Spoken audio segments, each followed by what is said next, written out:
The wind clawed at the thin wood of the cabin, a sound like a hungry animal tearing at flesh. Snow, fine as dust, sifted through unseen cracks, frosting the rough-hewn walls inside. Elara huddled by the dying embers in the hearth, her breath misting in the frigid air. Days bled into one another here, marked only by the fading light and the gnawing ache in her belly. Fear was a constant companion, a cold stone lodged beneath her ribs, sharpest when the wind howled like distant pursuit. They were out there, she knew, the men who hunted her, their purpose grim and relentless. This small, forgotten cabin, perched precariously on the high, unforgiving slope, was her only refuge. Discovered by pure, desperate chance days ago, it felt less like shelter and more like a temporary reprieve before the inevitable. She listened, muscles tense, for the snap of a twig, the crunch of snow underfoot, anything that wasn't the relentless moan of the storm.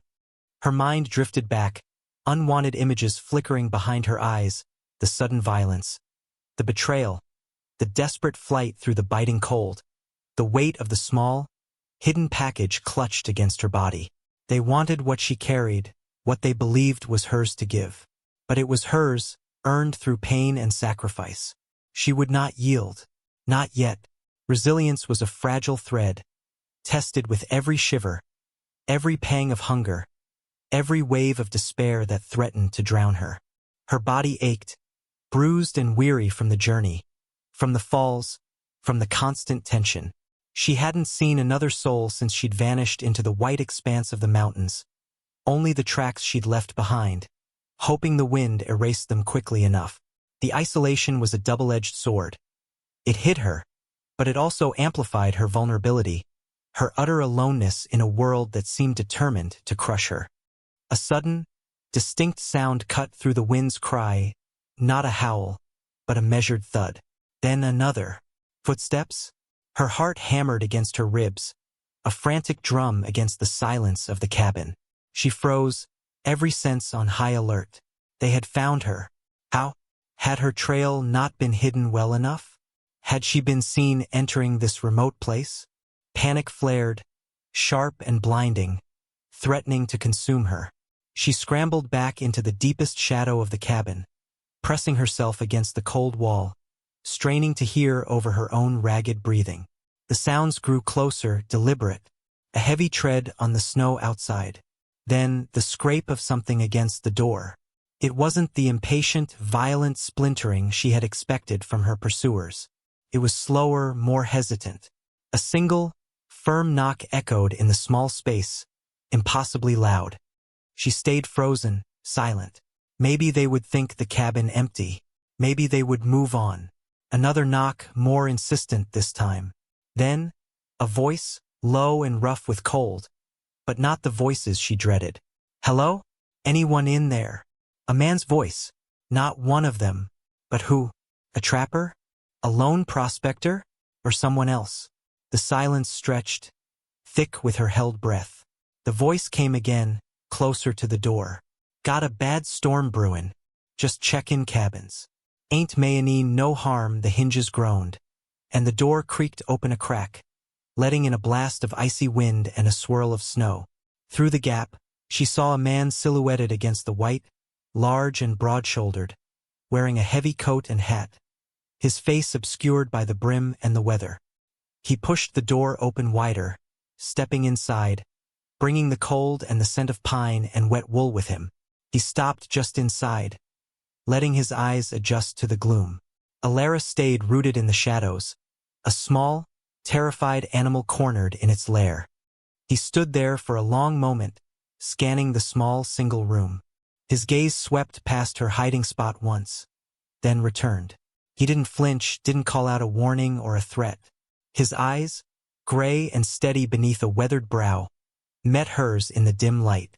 There was no malice in them, only a quiet assessment, perhaps surprise. He was a rancher, she realized, seeing the worn leather chaps under his coat, the familiar, capable set of his shoulders. He didn't look like a man who expected to find someone, least of all a young woman, hiding in a remote cabin during a blizzard. He simply stood, patient, neither advancing nor retreating. The wind howled outside, trying to tear the door from its frame.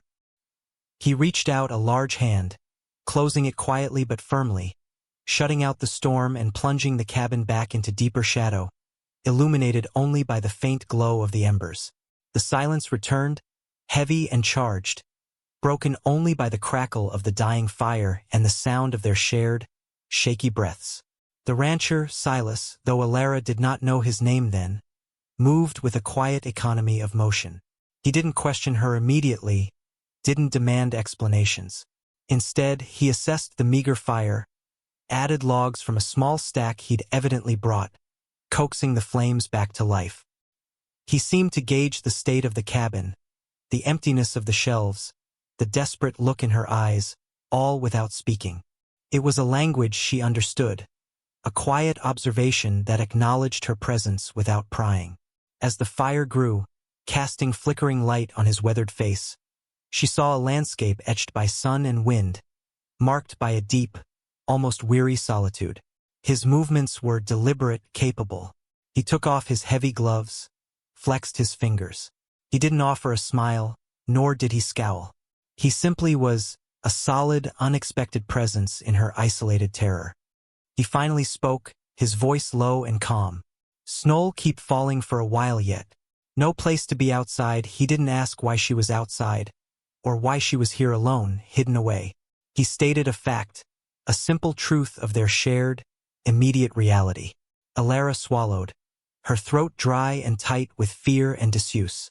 She couldn't find her voice. He didn't press her. He reached into the saddlebag he'd carried in, producing a hunk of jerky and a hard biscuit. He placed them on the hearth, not pushing them towards her, but simply making them available. "A body needs fuel in this cold," he said, his gaze still steady, not demanding gratitude or conversation. The smell of the food was potent, sending a sharp pang through her empty stomach. It had been days since she'd eaten anything substantial.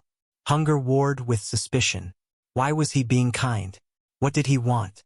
Nothing came without a price in the world she had fled. But the look in his eyes held no calculation, only a quiet, almost remote empathy. Hesitantly, she reached out a trembling hand and took the jerky. Her fingers brushed his briefly. His skin was rough, calloused. She ate slowly, deliberately, the tough meat a struggle to chew, but the sustenance a powerful comfort. He watched her, still silent, occasionally adding another piece of wood to the fire. He unsaddled his horse outside, a heavy thump signaling its proximity, before returning to stamp the snow from his boots by the door. Over the next few hours, as the storm raged outside, a fragile truce settled between them. He sat on the opposite side of the hearth, cleaning and oiling a rifle with practiced ease. He didn't ask her name, or where she had come from. He simply allowed her to exist in his presence, a quiet anchor in her swirling fear. Her internal monologue, however, was a tempest. Could she trust him? Should she tell him anything? The men who followed her were ruthless. If they found her here, they would likely kill him too. But the thought of facing them alone, without even this temporary shelter, was unbearable. She watched him, noting the unhurried nature of his movements, the way his eyes occasionally flicked to the door and window, a subtle alertness that spoke of a man accustomed to watching, to being aware of his surroundings. He wasn't naive. He understood the wilderness, the unspoken dangers. As the night deepened, the fire casting dancing shadows, Alara finally found her voice, a hoarse whisper. "There are men looking for me." The words hung in the air, heavy with implied threat. He stopped cleaning his rifle, his gaze settling on her face. He didn't look surprised. "Figured as much," he said simply, his voice low. "People don't usually hide in cabins like this unless they got cause." He didn't demand details, didn't ask who they were or what they wanted. "They dangerous?" he asked, his eyes searching hers. She nodded, unable to speak past the lump in her throat. Very, he held her gaze for a moment longer, a long, measuring look that seemed to plumb the depths of her fear and determination. Then, he went back to his rifle, the rhythmic click of the mechanism the only sound in the cabin besides the wind. He didn't say he would help, didn't make any promises. But in his quiet acceptance, in the steady rhythm of his actions, she felt a flicker of something she hadn't felt in a long time. A fragile, desperate hope that she might not be entirely alone in this fight. The blizzard outside seemed to mirror the storm of emotions inside her. But for the first time, there was a small, steady flame of shared human presence against the cold. The blizzard lifted the following day, leaving the world outside coated in a pristine, blinding white. But the reprieve was short-lived. Silas, scouting the immediate perimeter of the cabin while Alara stayed hidden, returned with a grin set to his jaw. "Tracks," he said, his voice flat. "2 riders, heading this way," but the snow covered him fast after her blood ran cold. They were close, closer than she had dared to imagine. The fragile hope from the night before threatened to crumble under the weight of renewed terror. "How far behind?" she managed, her voice barely a whisper.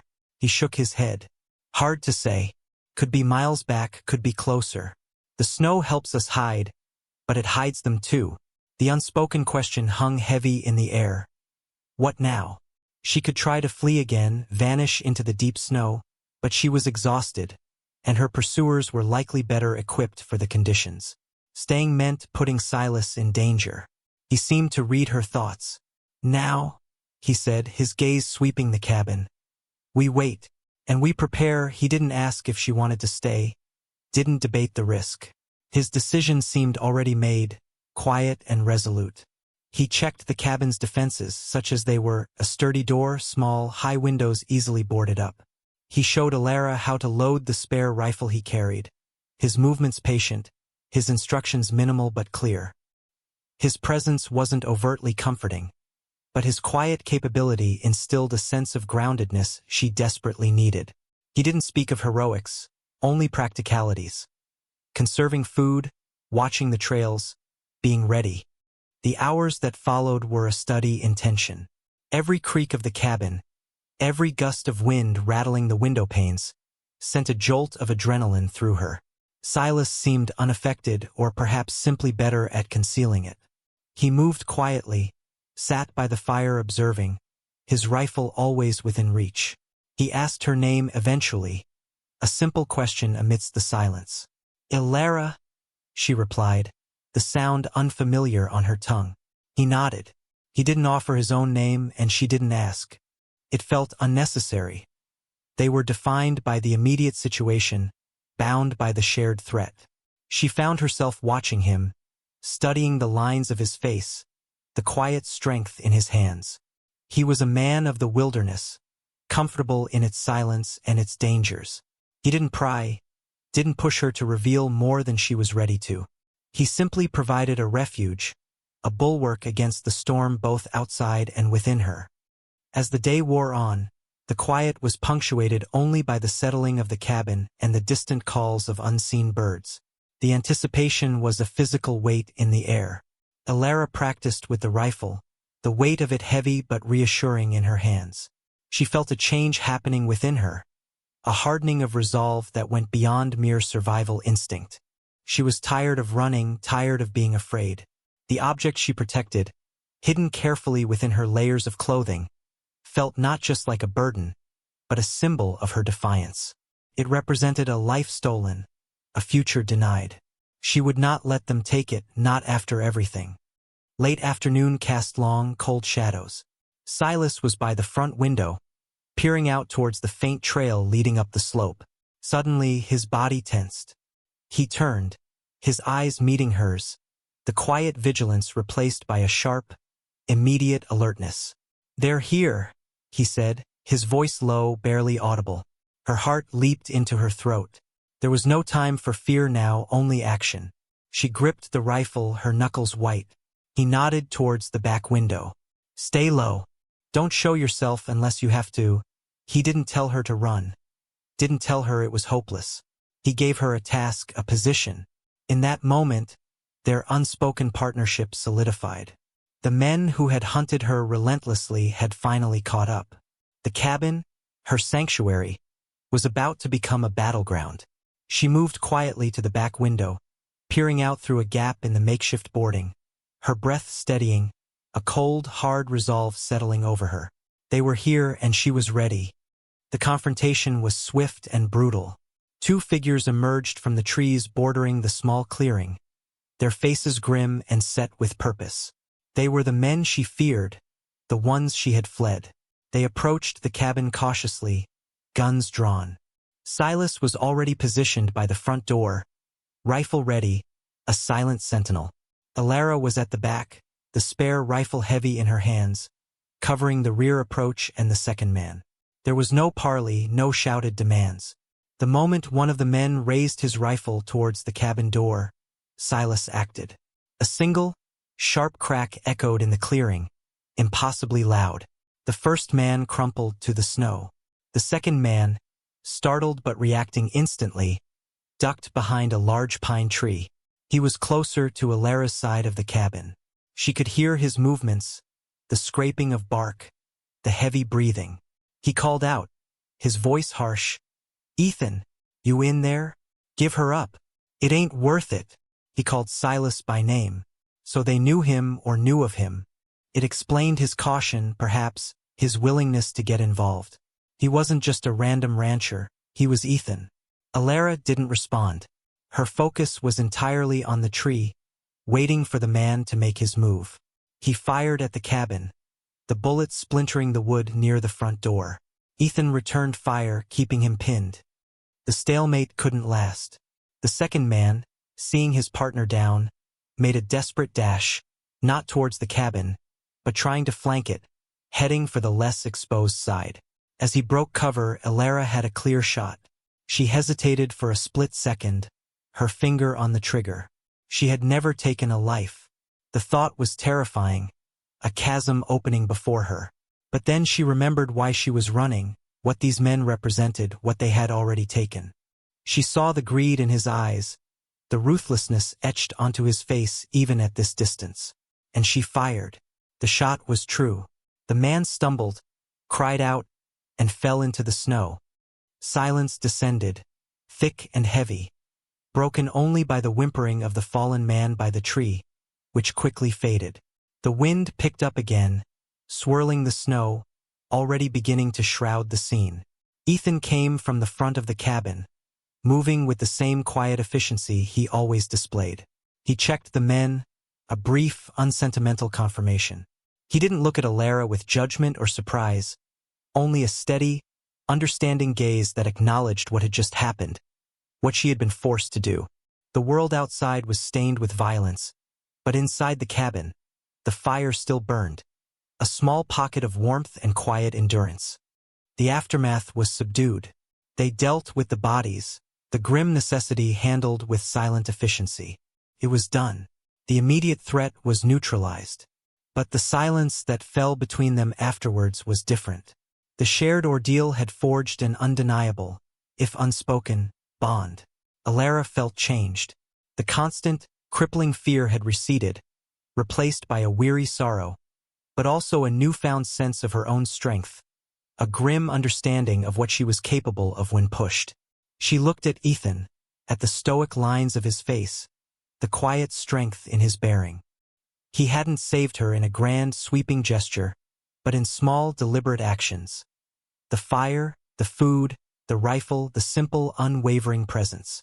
He had offered her shelter and a quiet belief in her ability to stand and fight. He didn't ask about the object she carried, the reason for the pursuit. It remained her secret, her burden, but somehow it felt lighter now. She had defended it, defended herself with his quiet aid. As the days turned into a week, the storm faded completely, leaving the mountain landscape stark and beautiful under a clear, cold sky. The cabin, no longer just a temporary hiding place, felt like a refuge earned.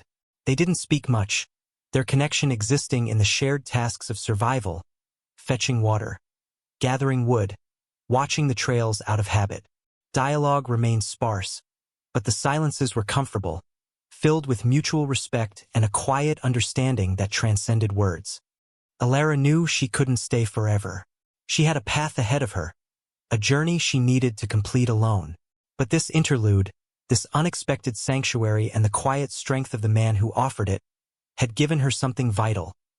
The space to breathe, to reclaim her courage, to face the world not as a victim, but as someone who had survived, who had fought back. She looked out at the vast, empty landscape, no longer seeing just danger, but a world she was ready to face, on her own terms. Resilience wasn't just enduring. It was finding the strength to fight, even when you thought you had none left. And sometimes, it was found in the most unexpected places, in the quiet presence of a stranger who chose to stand with you against the storm. She would leave changed, carrying the weight of what she had done, but also the quiet knowledge of her own unwavering spirit, tempered in the crucible of fear and hardship, and burnished by the silent kindness of a stoic man.